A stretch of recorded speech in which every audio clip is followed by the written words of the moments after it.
Assalamualaikum warahmatullahi wabarakatuh. Apa kabar teman-teman semuanya dimanapun kita berada? Semoga selalu dalam keadaan sehat dan bahagia. Selamat datang kawan-kawan semua di channel Ana Abrori Channel. Saya adalah asisten channel yang akan memandu kalian dalam perjalanan menaklukkan seleksi CPNS dan P3K tahun 2023. Teman-teman yang sedang berjuang untuk meraih kesuksesan, jangan khawatir. Di sini kami memiliki solusi terbaik untuk kalian. Modul-modul latihan yang lengkap dan komprehensif, khusus untuk semua formasi jabatan, tersedia di link yang tertera di deskripsi video ini. Harga yang super terjangkau, hanya Rp50.000, untuk e-book, yang berisi soal-soal teknis dan kompetensi bidang, tes intelijensi umum TIU, tes wawasan kebangsaan TWK, tes karakteristik pribadi TKP, manajerial, sosiokultural, dan persiapan wawancara. Teman-teman semua, persiapkan diri kalian dengan semangat dan yakinlah bahwa kita bisa meraih kesuksesan bersama-sama. Mari kita awali perjalanan belajar kita dengan berdoa, sesuai keyakinan kita masing-masing. Oke, tanpa basa-basi lagi, mari kita mulai dengan soal yang pertama.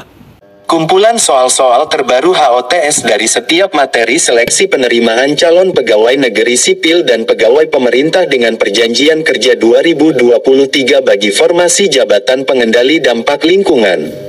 Kemampuan umum. Regulasi tentang pengendalian pencemaran air, udara dan pengelolaan bahan dan limbah B3. Berikut adalah 20 soal pilihan ganda dengan kualitas HOTS Higher Order Thinking Skills dan pembahasan yang detail mengenai regulasi tentang pengendalian pencemaran air, udara, dan pengelolaan bahan dan limbah B3. 1. Pada regulasi pengendalian pencemaran air di Indonesia, lembaga yang bertanggung jawab dalam mengeluarkan izin penggunaan air limbah adalah A. Kementerian Lingkungan Hidup dan Kehutanan. B.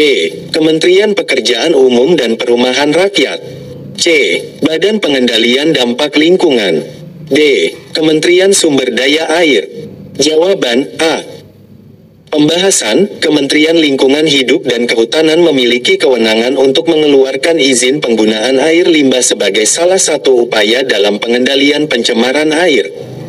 2. Salah satu aspek yang diatur dalam regulasi pengendalian pencemaran udara adalah A. Penggunaan bahan bakar fosil. B. Pengelolaan limbah cair. C. Pembuangan limbah padat. D. Penggunaan pupuk kimia. Jawaban A. Pembahasan. Regulasi pengendalian pencemaran udara meliputi berbagai aspek, salah satunya adalah penggunaan bahan bakar fosil yang dapat menyebabkan emisi gas rumah kaca dan polusi udara. 3. Pada regulasi pengelolaan bahan berbahaya dan beracun B3, pelaporan pengelolaan limbah B3 dilakukan kepada A. Kementerian Lingkungan Hidup dan Kehutanan. B. Badan Pengendalian Dampak Lingkungan. C. Kementerian Energi dan Sumber Daya Mineral. D. Kementerian Kesehatan. Jawaban B. Pembahasan. Pelaporan pengelolaan limbah B3 dilakukan kepada Badan Pengendalian Dampak Lingkungan, sesuai dengan regulasi pengelolaan B3 yang ada di Indonesia. 4. Salah satu cara pengendalian pencemaran air yang diatur dalam regulasi adalah A. Penggunaan pupuk organik. B. Pembuangan limbah industri tanpa pengolahan. C. Penggunaan sistem pengolahan limbah domestik. D. Penggelontoran limbah padat ke sungai. Jawaban C. Pembahasan. Salah satu cara pengendalian pencemaran air yang diatur dalam regulasi adalah penggunaan sistem pengolahan limbah domestik sebelum dibuang ke perairan. 5. Dalam rangka pengendalian pencemaran udara, penanaman pohon secara masif merupakan bentuk upaya pengendalian yang termasuk dalam A. Pengendalian primer. B. Pengendalian sekunder. C. Pengendalian tersier. D. Pengendalian khusus. Jawaban A. Pembahasan. Penanaman pohon secara masif merupakan bentuk pengendalian primer dalam rangka pengendalian pencemaran udara. 6. Dokumen yang memuat persyaratan teknik lingkungan dalam pengoperasian suatu industri atau kegiatan adalah A. Analisis mengenai dampak lingkungan AMDAL. B. Pernyataan penilaian mengenai dampak lingkungan PPLH. C. Izin lingkungan. D. Checklist lingkungan. Jawaban C. Pembahasan, izin lingkungan adalah dokumen yang memuat persyaratan teknik lingkungan dalam pengoperasian suatu industri atau kegiatan, harus dimiliki oleh setiap industri yang berpotensi menyebabkan pencemaran. 7. Pada pengendalian pencemaran air, sistem pengolahan limbah padat dapat dilakukan melalui tahap-tahap berikut, kecuali A. Pemanfaatan kembali reuse. B. Pengolahan biologis. C. Pengolahan fisik kimia. D. Pembuangan langsung ke perairan. Jawaban D. Pembahasan, pembuangan langsung limbah padat ke perairan bukan merupakan tahap dalam sistem pengolahan limbah padat, sebaliknya harus dihindari dalam upaya pengendalian pencemaran air. 8. Salah satu manfaat dari adanya regulasi pengendalian pencemaran udara adalah A. Mengurangi penggunaan bahan bakar fosil. B. Mengoptimalkan pemanfaatan lahan. C. Meningkatkan kualitas air bersih. D. Meningkatkan efisiensi penggunaan listrik. Jawaban A. Pembahasan, salah satu manfaat dari adanya regulasi pengendalian pencemaran udara adalah mengurangi penggunaan bahan bakar fosil yang berpotensi menyebabkan polusi udara. 9. Dalam regulasi pengendalian pencemaran air, batas kualitas air bersih diatur dalam A. UU Nomor 32 Tahun 2009 tentang Perlindungan dan Pengelolaan Lingkungan Hidup. B. Peraturan Pemerintah Nomor 82 Tahun 2001 tentang Pengelolaan Kualitas Air dan Pengendalian Pencemaran Air. C.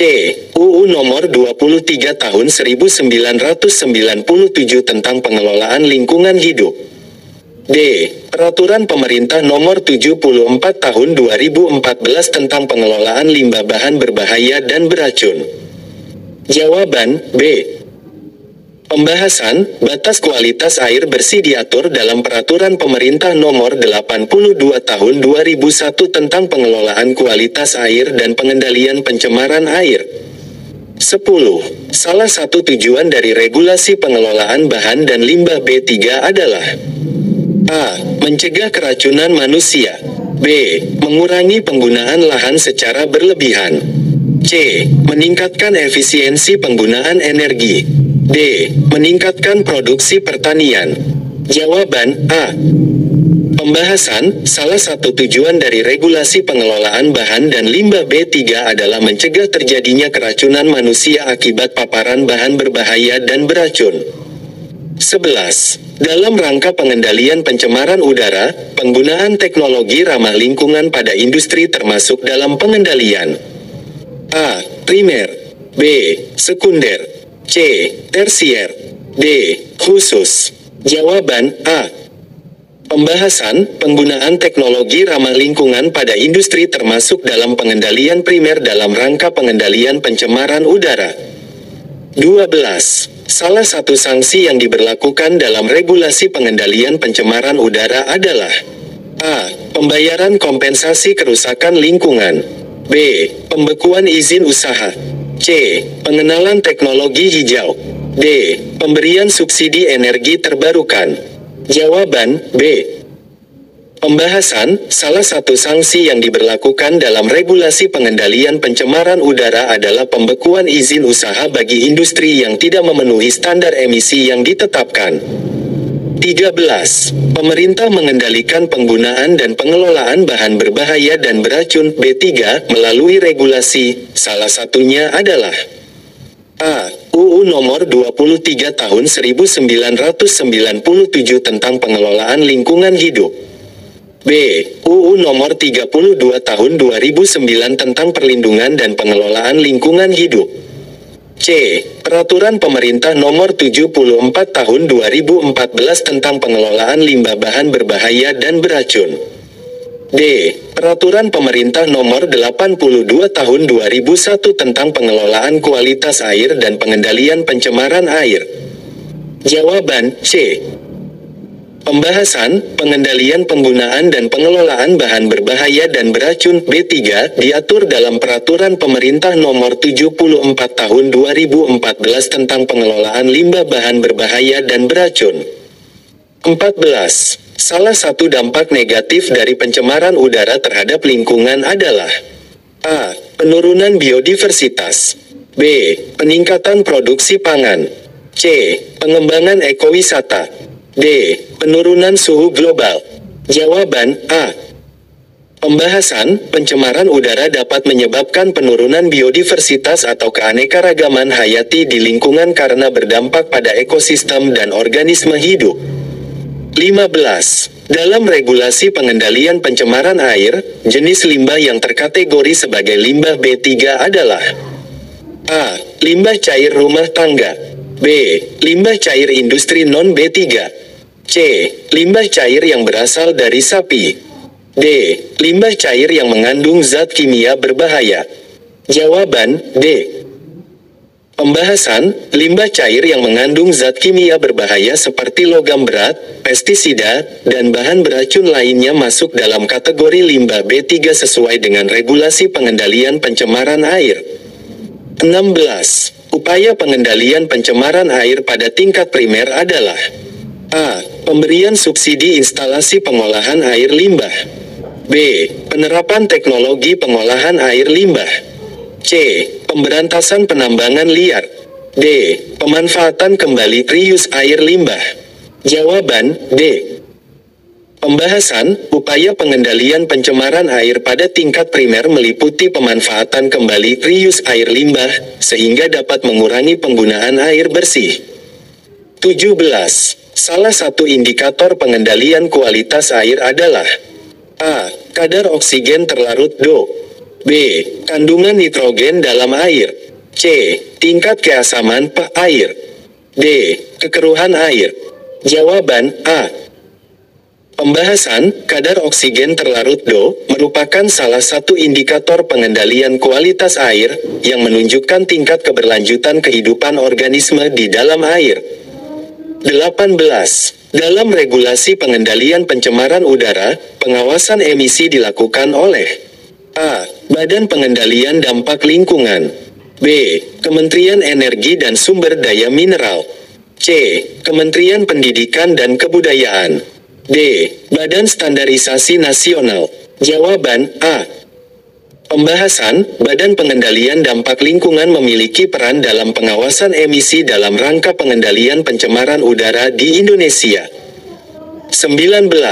Salah satu faktor yang mempengaruhi kualitas air adalah A. Curah hujan. B. Intensitas penyinaran matahari. C. Kecepatan angin. D. Suhu udara. Jawaban A. Pembahasan, curah hujan dapat mempengaruhi kualitas air, terutama jika curah hujan tinggi maka akan mempengaruhi aliran air dan potensi terjadinya limpasan dan erosi yang dapat mengakibatkan pencemaran air.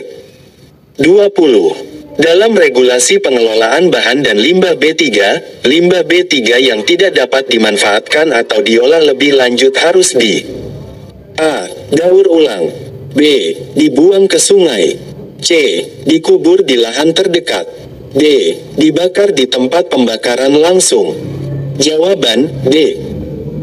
Pembahasan, limbah B3 yang tidak dapat dimanfaatkan atau diolah lebih lanjut harus dibakar di tempat pembakaran langsung sesuai dengan regulasi pengelolaan bahan dan limbah B3. Oke, baiklah teman-teman semuanya. Kita cukupkan sampai di sini dulu belajar kita di video ini. Terima kasih telah menonton video ini, semoga materi dan pembahasan soal CPNS dan P3K tahun 2023 dari Ana Abrori Channel dapat membantu meningkatkan persiapan kalian. Ingatlah, kesuksesan bukanlah hal yang instan, tetapi hasil dari kerja keras dan dedikasi. Jika kalian ingin mendapatkan modul latihan lengkap, jangan ragu untuk mengunjungi link di deskripsi video ini. Jangan lupa untuk like, komen, dan subscribe agar tetap mendapatkan update terbaru dari channel kami. Sampai jumpa di video berikutnya, selamat belajar, dan selamat meraih kesuksesan. Wassalamualaikum warahmatullahi wabarakatuh.